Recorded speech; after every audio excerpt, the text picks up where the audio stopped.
സാധാരണ ജനങ്ങൾ താമസിക്കുന്ന സ്ഥലങ്ങളിൽ ഉപയോഗിക്കാൻ യുഎൻ കർശനമായി നിരോധിച്ച ലോകത്തിലെ ഏറ്റവും ക്രൂരമായ ഒരു ആയുധമുണ്ട്: വാക്യൂം ബോംബുകൾ.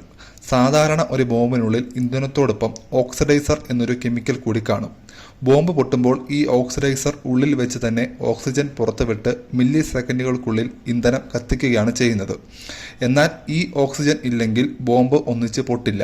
പകരം വായുവിൽ നിന്ന് ഓക്സിജൻ എടുത്ത് വിറക് കത്തുന്നത് പോലെ കത്തുകയേ ഉള്ളൂ. പക്ഷേ ഒരു വാക്യൂം ബോംബ് എങ്ങനെയാണ് പ്രവർത്തിക്കുന്നത് എന്ന് വെച്ചാൽ 100% ഇന്ധനം മാത്രം നിറച്ചു വരുന്ന വാക്യൂം ബോംബിൽ സംഭവിക്കുന്നത് മറ്റൊന്നാണ്. ആദ്യം ബോംബ് വന്ന് വീഴുമ്പോൾ ആദ്യത്തെ ട്രിഗറിൽ ഒരു സ്പാർക്ക് ഉണ്ടാവും.